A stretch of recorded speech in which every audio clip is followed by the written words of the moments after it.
हम लोग स्टार्ट करेंगे किससे? तो आयत से। ठीक है, तो आयत जो है जिसको क्या कहते हैं? रेक्टेंगल कहते हैं। रेक्टेंगल। अब ये आयत का जो है आयत का फिगर जो हम लोग बनाने जानते हैं। आयत किसको कहेंगे? वह चतुर्भुज जिसकी सम्मुख भुजाएं क्या हो? बराबर हो, और प्रत्येक कोण जो है वह क्या होना चाहिए? समकोण होना चाहिए, 90 डिग्री। प्रत्येक कोण क्या हो? समकोण हो। ठीक है, इधर ध्यान दो। आयत किसे कहते हैं?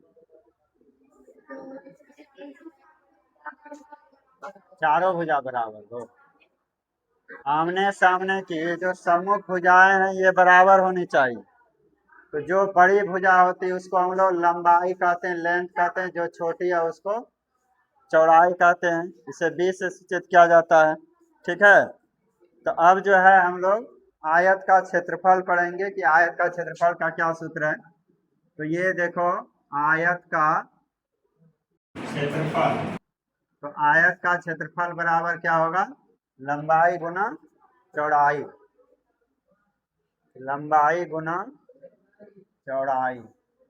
आयत का क्षेत्रफल याद हो गया, पहले भी पढ़ा है तुम लोग। लंबाई गुना चौड़ाई, इसको ए से डिनोट करेंगे तो A is equal to L into B. उसके बाद आयत का परिमाप। आयत का परिमाप, तो आयत का परिमाप क्या हो जाएगा? आयत का परिमाप 2 इंटू लंबाई जोड़ चौड़ाई, ये हो गया। इसको हम लोग P is equal to 2 into L plus B, ये लिखेंगे। उसके बाद आयत का विकर्ण, तीसरा आयत का विकर्ण। तो आयत का विकर्ण जो है ये क्या हो जाएगा? स्क्वायर रूट लंबाई स्क्वायर जोड़ चौड़ाई स्क्वायर। ठीक है, इसको डी से डिनोट करते हैं। D is equal to L square plus B square. तो ये जो है आयत का 3 सूत्र हो गया, ये तीनों जो है याद रखना। ठीक है, आयत का क्षेत्रफल लंबाई गुना चौड़ाई, A is equal to L into B. आयत का परिमाप 2 इंटू एल प्लस बी, तो 2 गुना लंबाई जोड़ चौड़ाई।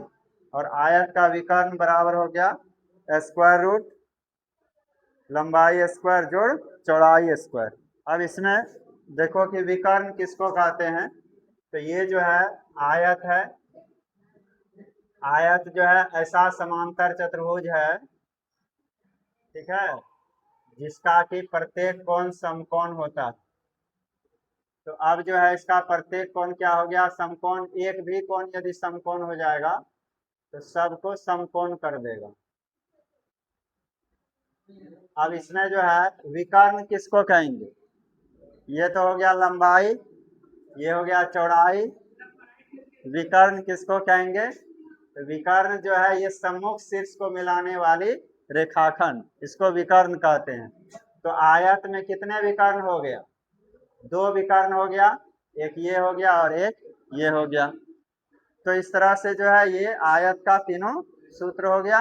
और इस पर जो है क्वेश्चन हम लोग बनाएंगे। ठीक है, एक क्वेश्चन देंगे जिसमें सब बनाना, तो इसको जो उतारो, उसके बाद जो है वर्ग का फिर लिखेंगे।